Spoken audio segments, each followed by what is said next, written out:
Et puis, en permaculture, il y a quelque chose de très important, ce sont les animaux. Les animaux, c'est comment on intègre aussi l'animal dans un système pour qu'il apporte une plus-value et qu'il fasse que le système soit très, très efficace. Donc là, vous pouvez décliner ça à une seule condition, c'est de partir du principe que l'animal, tout comme vous, doit être dans un bien-être. Et donc, que vous devez bien connaître l'animal pour ne pas le faire souffrir. Parce qu'on a tendance à vouloir, on a l'impression qu'on va mettre des poules, et les poules, ça peut vivre sans problème, facilement. Mais si vous n'y faites pas ce qu'il faut, votre poulailler peut partir en vrille et peuvent être très très très mauvaises. Ça peut être pas bon pour votre poulailler, quoi. Posez-vous toujours la question si vos poules se battent entre elles, c'est qu'il y a un problème de hiérarchie. Si vos coqs sont méchants, c'est que c'est pas normal. Posez-vous toujours ces problèmes-là, au lieu de dire je vais tuer le coq parce qu'il se jette sur moi. Non, non, s'il est méchant, c'est qu'il y a une raison. Peut-être que vous avez 2 coqs pour 6 poules, donc du coup la hiérarchie n'est plus la même. C'est très hiérarchisé les poules.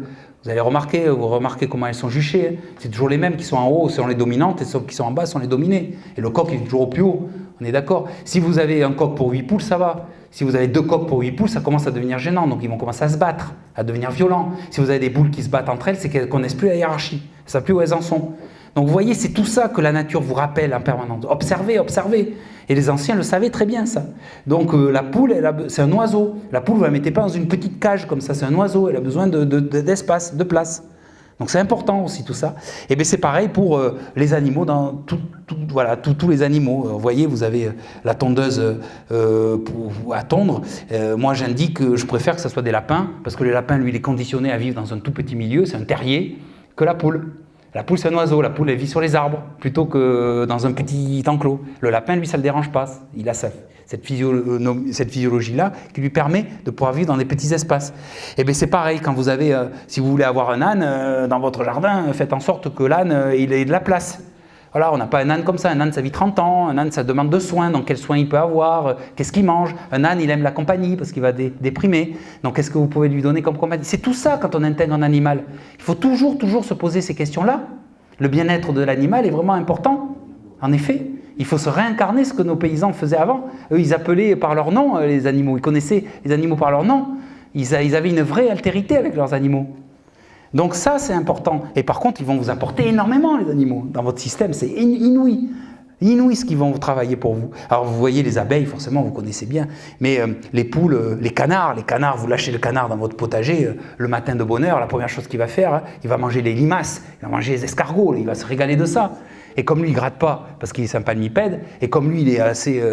voilà, comme tous les animaux, ils n'aiment pas être sales, eh bien, il va déféquer, parce qu'il défèque en permanence, sur votre paillage, donc tout va bien.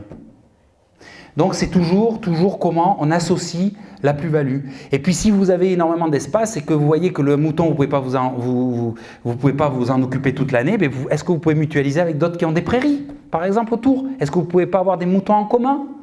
Est-ce que vous ne pouvez pas faire du pastoralisme à plusieurs? C'est toutes ces questions qu'on peut se poser aussi. Donc voilà, c'est ça la permaculture, c'est de toujours s'ouvrir sur ces champs-là. Alors, je vous ai fait quelques focales parce que forcément, on est toujours intrigué de comment on intègre au lieu de massacrer. Je vous ai dit tout à l'heure que quand on a par exemple des pucerons, la première chose qu'on va faire c'est « Ah, des pucerons, vite, quel est le produit que je peux mettre pour ne plus voir les pucerons ?» Mais posez-vous la question de pourquoi vous avez des pucerons déjà et qu'est-ce que c'est comme puceron et qu'est-ce que c'est comme puceron. Moi, au début, j'ai été très curieux de savoir comment fonctionnait un puceron et j'ai appris des choses incroyables du moment. Et j'ai tellement appris des choses de la complexité d'un puceron que j'étais admiratif du puceron et que je ne voulais plus en tuer après. Donc c'est pas possible, c'est incroyable ça. Ah non, c'est pas possible. Comment se fait-il que le puceron soit capable de pouvoir utiliser une plante haute pour pouvoir se reproduire, revenir sur la plante pour pouvoir en effet manger, avoir le puceron ailé qui va venir se reproduire à un tel moment particulier, c'est tout. Il y a une horloge du temps particulière qui est vraiment phénoménale. C'est phénoménal, cette vie est phénoménale. Je dis mais c'est pas possible. C'est pas possible. Et du coup, comment il participe d'une chaîne alimentaire, le puceron? Pourquoi il est là? Et comment on doit faire pour qu'il le conserve, pour permettre justement qu'il y ait les auxiliaires, donc vos auxiliaires et ses prédateurs à lui, qui vont venir et qui vont faire le travail pour vous et qui vont constituer une chaîne alimentaire eux aussi. Vous voyez, c'est plutôt ça. C'est comment on intègre le puceron. Comment on fait que quand vous avez des pucerons noirs, alors le puceron noir des fèves par exemple, qui est un puceron compliqué, parce que forcément, c'est un des rares pucerons qu'on appelle polyphage, donc c'est un puceron qui va aller sur d'autres plantes, mais en général, plus de 80% des pucerons sont inféodés à une seule plante. Déjà, ça calme, ça va, voilà. Et comment on fait pour que ce puceron-là, soit il commence à nous énerver beaucoup, donc on va lui amener les prédateurs qu'il faut, mais aussi faire en sorte que les prédateurs puissent venir. Donc arriver à maintenir des fèves avec des pucerons dessus. Vous voyez le truc? Parce que si vous n'avez pas les pucerons, vous n'allez pas avoir les prédateurs. Et vous les connaissez, les prédateurs, regardez. Alors là, je vous ai mis que quelques exemples à chaque fois. Vous allez voir qu'à chaque parasite que vous croyez être d'ailleurs, les parasites qui sont les pucerons au milieu, tous les prédateurs, certains prédateurs qui existent, il y en a beaucoup d'autres, hein. Je vous ai mis quelques-uns comme ça. C'est pour vous dire que quand les milieux sont équilibrés, que la biodiversité est là, vous pouvez être dans votre hamac beaucoup plus qu'acheter un produit qui va vous coûter cher et qui va vous polluer. Donc vous voyez tous les auxiliaires qu'il peut avoir. Si vous avez la larve de coccinelle qui est là avec la coccinelle, parce qu'on pense toujours que la coccinelle, mais c'est pas la coccinelle qui mange le plus, la larve déjà mange beaucoup plus que la coccinelle, mais vous avez d'autres prédateurs qui mangent encore plus que la coccinelle. Mais en tout cas, si la coccinelle doit pondre, elle va pondre en conséquence de ce que les larves vont pouvoir manger sur la plante.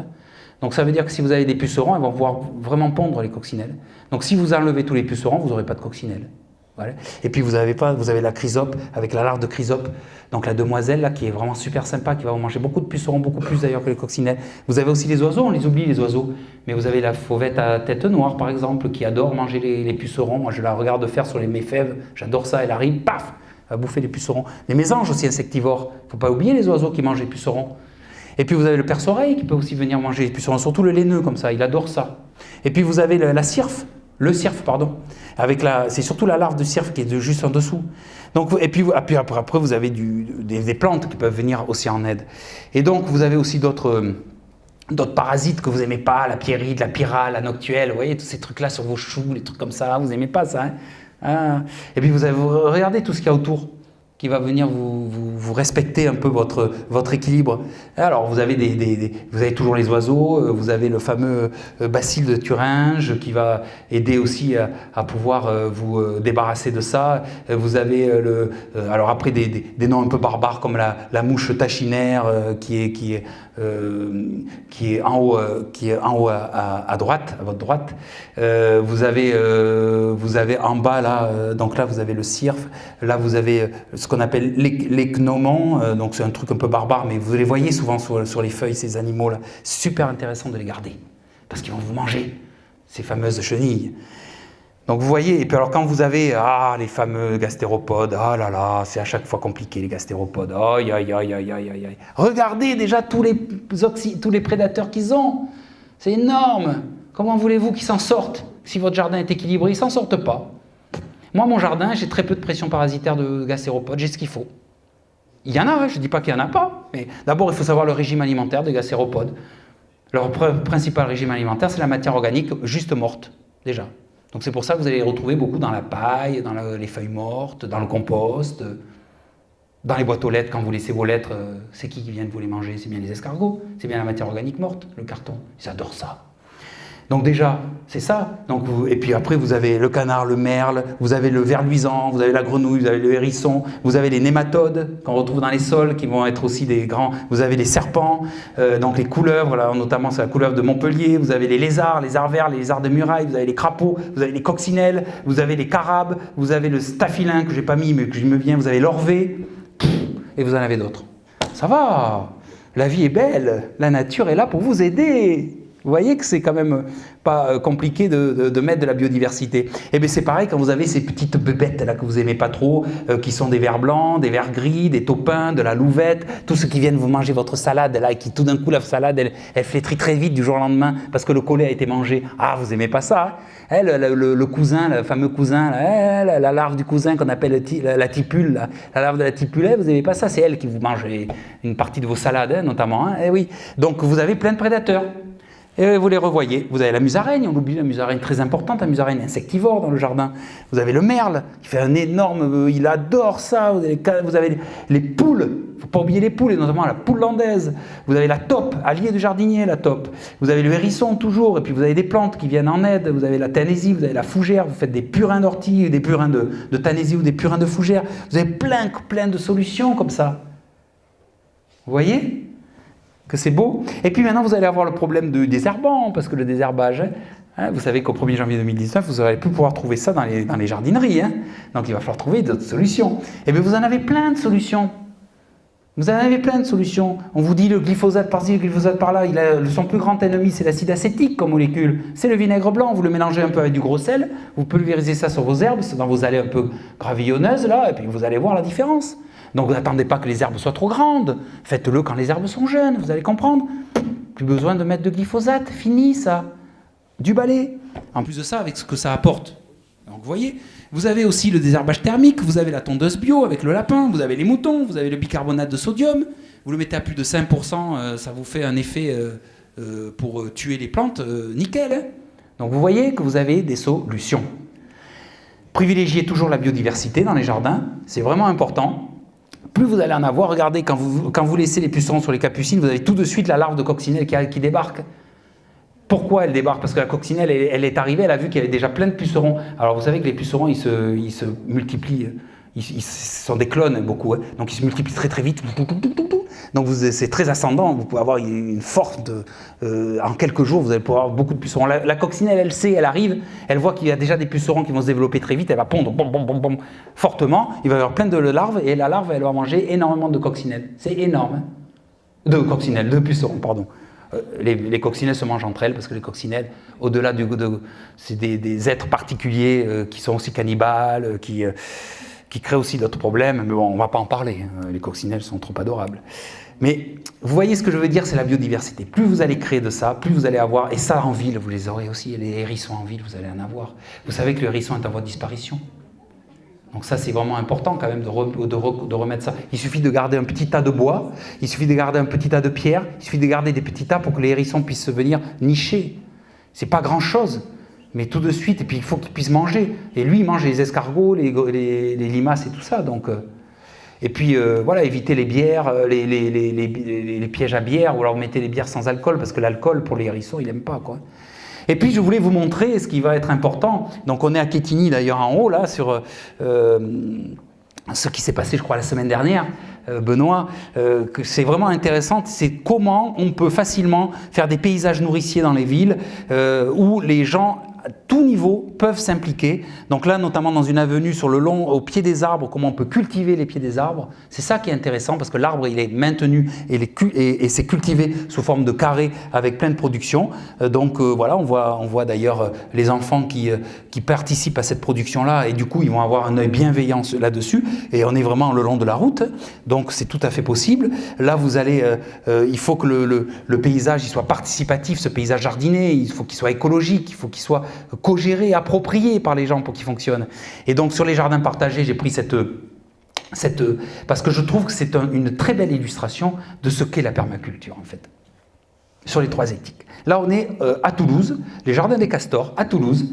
Voilà ce que les jardiniers ont été capables de faire avec l'institution, avec la ville de Toulouse, accompagnés aussi par nous, par Salutaire, mais aussi par, donc surtout l'intelligence des jardiniers. Et bien sur ce jardin-là, il se passe énormément de choses. Et là, on peut dire ils prennent soin de la terre parce que les sols sont vraiment très riches et très fertiles. Ils prennent soin des hommes parce qu'il y a un vrai travail les uns avec les autres et les uns en solidarité, en respect les uns avec les autres.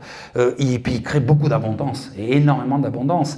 Donc là, on est sur une métaphore qui est intéressante, parce que pourquoi? Sur un jardin partagé, on va travailler sur la biodiversité, on va travailler sur l'éducation, on va travailler sur la santé, le bien-être, sur le cadre de vie, on va valoriser son cadre de vie, sur la valorisation sociale, sur le côté alimentaire, sur le côté culturel. C'est super important même de regarder d'une communauté à l'autre, d'une personne à l'autre, ce qu'elle est capable de produire en termes de racines culturelles. C'est super intéressant. Et du coup, voilà, on peut faire un tour de France assez rapide rapidement, après je m'arrêterai là. Donc là, on est à Bordeaux, dans un quartier des Aubiers, ce que les habitants ont pu mettre en place au pied des quartiers, avec une abondance de biodiversité, ce que on peut faire en termes de cadre de vie aussi dans des cités, dans des résidences populaires, que ça soit à Montlon, que ça soit donc à Tintoré, c'est à Montlon aussi, que ça soit voilà à Villenave-d'Ornon, que ça soit on est aussi à Villenave-d'Ornon. Là, on est sur un lieu à Tintoré, à Toulouse. Pour la petite histoire, les habitants, quand on est allé les voir, ils s'imaginaient mais pas du tout pouvoir jardiner ici. Puis, il y avait des voitures qui brûlaient régulièrement, c'était très stigmatisé, c'était très compliqué, il y avait des rodéos, il y avait des choses qui se passaient. Ils disaient mais c'est pas possible, vous êtes fous. On dit non, nous on n'est pas fous, c'est vous qui allez le faire. Si vous n'avez pas envie de le faire, vous ne le faites pas. Ils l'ont fait, ils ne se sont pas démontés, ils l'ont fait. Aujourd'hui, ce jardin-là, il est ouvert, c'est un parc public, il est ouvert à tous, il est extrêmement respecté, il est traversé par tout le monde, il est très produit, ils font du compostage collectif et tout, et ils l'ont appelé le jardin du bonheur. Ça ne s'invente pas, c'est eux qui ont voulu l'inventer, le trouver. Et là, c'est un lieu apaisé, apaisant et tout. Donc tout ça, et en plus nourricier, alimentaire, donc tout ça est tout à fait possible. Dans un écoquartier qu'on a aidé à monter aussi, c'est comment les gens ont pu s'approprier les espaces de l'écoquartier pour en faire des espaces de vie collective et des espaces aussi de vie plus individuelle, de jardinage plus individuel. Ça c'est, là on est à Paris, sur une terrasse à Paris. Regardez ce que les bénéficiaires d'un centre social ont été capables de faire, c'est inouï, et ils mangent là-dessus, ils se nourrissent quoi, avec ça, uniquement sur une terrasse. Comment dans un... on a pu, alors je vais peut-être aller plus vite, voilà, comment on peut faire de la... comment on peut aussi, vous avez à Angers, il y a pas mal de jardins aussi intéressants, vous avez carrément un jardin où ils ont pu faire des... Alors c'est un peu compliqué ça, mais bon, il y en a qui sont toujours...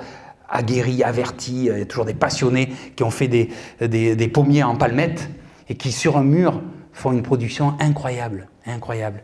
Et donc reprennent aussi l'idée des murs à pêche de Montreuil, de ces microclimats que le mur permet dans les villes, qui vont permettre de produire énormément sur des tout petits espaces. Du coup, il y a une personne qui sait comment on taille en palmettes et qui vont apprendre aux autres comment on fait, on gagne énormément. Donc il peut y avoir des clos qui sont faits en palmettes.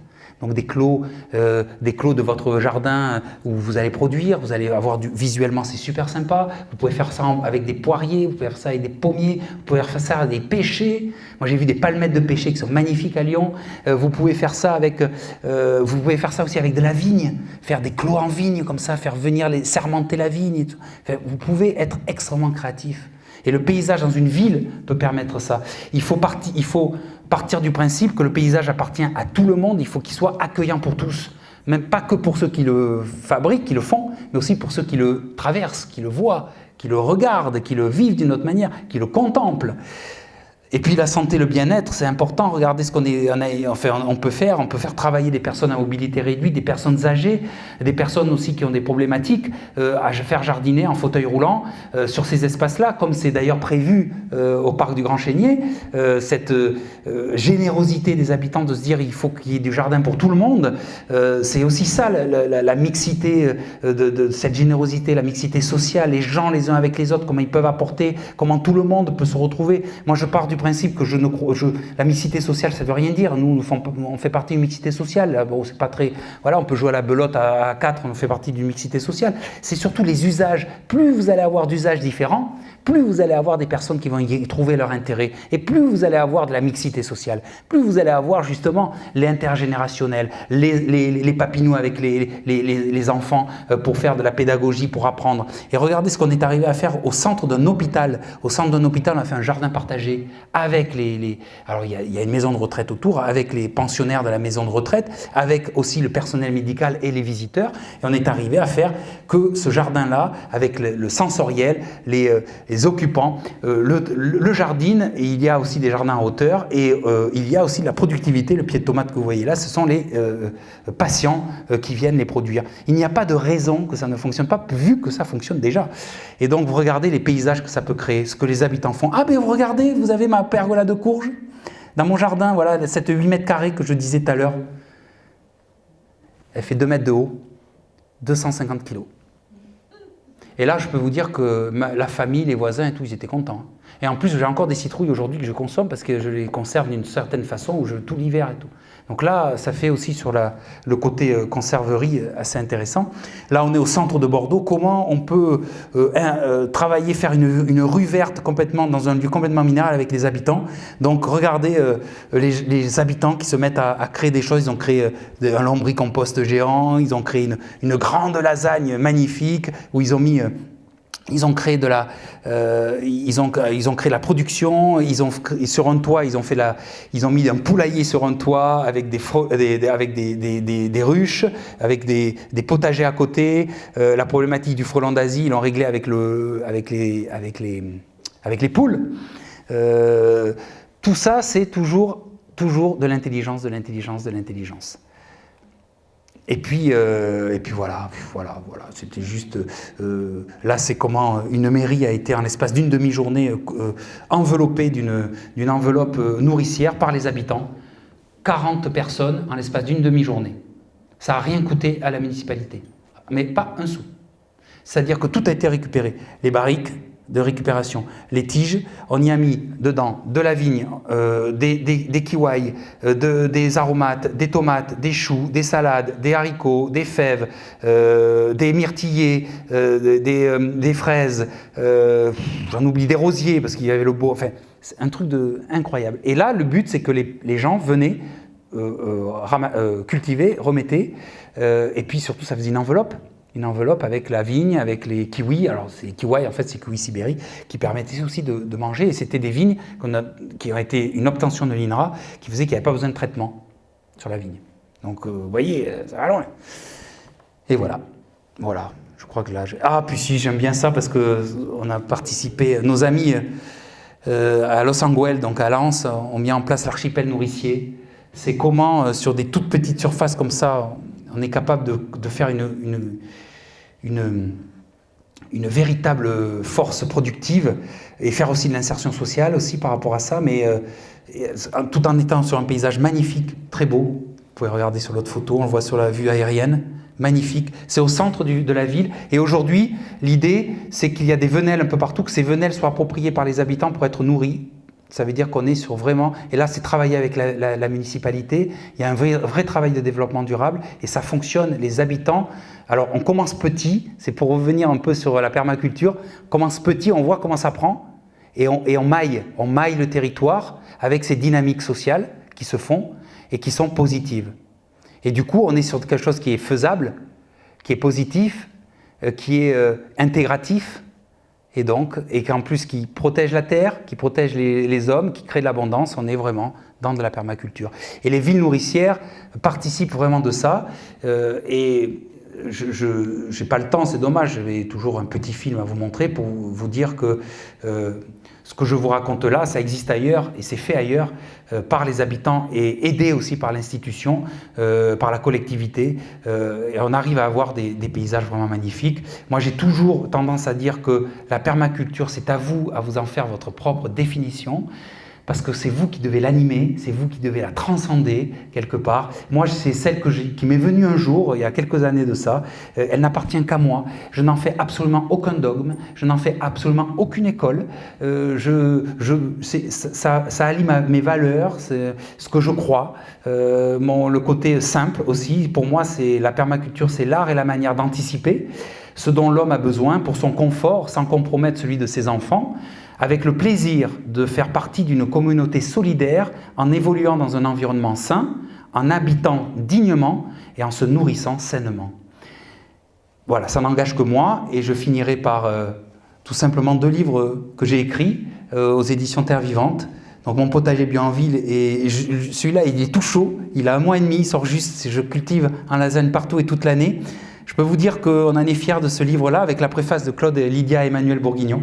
On est fiers de ces bouquins-là parce qu'on écrit par la passion que l'on a, et surtout moi je suis jardinier depuis l'âge de 8 ans.